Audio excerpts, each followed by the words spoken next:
السلام عليكم ورحمة الله وبركاته. ازيكم عاملين ايه؟ يا رب تكونوا بخير. كل جمعة وانتم بخير يا رب العالمين. جمعة مباركة عليكم وعود عليكم وعلى المسلمين بخير يا رب العالمين. اللهم صل وسلم وبارك عليك يا سيدي يا حبيبي يا رسول الله. اللهم ارحم امي وامهات المسلمين، اللهم امين يا رب العالمين.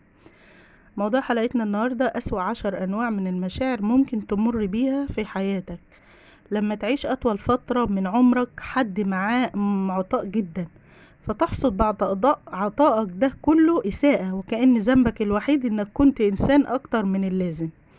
لما تحس إن أكبر جريمة عملتها في الحياة إنك شخص صبور بتتحمل كتير وقليل وقليل الشكوى، واللي قدامك بيستغل صبرك لصالحه هو. لما تنام على شعور حلو أو إحساس بالحب والطمأنينة حسيته تجاه حد معين نتيجة لموافقته وتصرفاته، ونصح تلقي العكس تماما. تلقى العكس لما تحزن وما تلاقيش الايد اللي تطبطب عليك، ولو طبطبت النهاردة ما بتكملش معاك بقية العمر نتيجة للظروف او تغير النفوس. لما تعجز انك تنقذ حد قريب منك من الغرق في متاهات الحياة، او تعجز انك تمنعه يكمل في طريق مسدود، او تفشل انك تحميه من نفسه.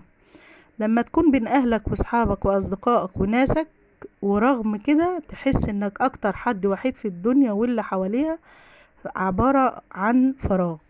ودي اسمها غربة الشعور، غربة النفس المغترب عن نفسه. ده حد ضايع بين الفواصل، لا قادر يوصل للشيء اللي يتمناه ولا قادر يكمل مع شخص بيحبه. مش عارف يلاقي حد ولا شيء لانه في الاساس مش لاقي نفسه، محبوس جوه زنزانته. لما تعمل الصح والغلط علشان ترضي اللي بتحبهم، وفي الاخر تتعاقب عشان الغلط بس، وتبقى ولا حاجة في أشخاص هم كل حاجة.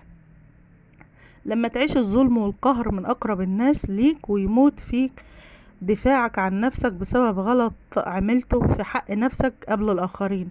لما يسقط يوميا قدامك قناع ورا قناع لأشخاص كنت فاكرهم أغلى هدايا وصلتك في القدر، وتكشف إنهم عبارة عن كوكبة من الزيف والخسة. أتمنى الفيديو بتاعي يعجبكم. ربنا يا رب يجعلكم دايما تحبوا بعض وتدوا بعض عن إخلاص، والحياة تبقى بينكم كويسة. طبعا إحساس وأسوأ 10 مشاعر الإنسان بيمر فيهم سواء ست أو رجل أو امرأة، قد ما تكون معطاء جدا فتحصد غير كده إساءة، وذنبك الوحيد إنك إنسان محترم، إنسان أكتر من اللازم.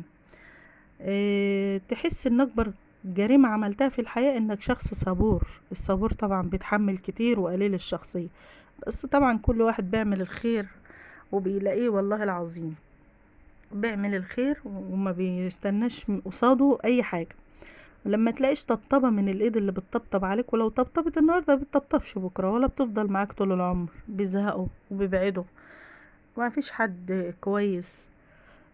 ما تكون برضو جنب اهلك وناسك وصحابك وحبايبك بتبقى حس ان انت غريب. طبعا دي بتسمى غربة النفس. اتمنى لو اول مرة تشوفوا القناة تعملوا لايك وشير وفعلوا الجرس عشان يوصلكم كل جديد. ربنا يا رب يصلح قلوبكم، اللهم امين يا رب العالمين، ووسع ارزاقكم وارزاق المسلمين.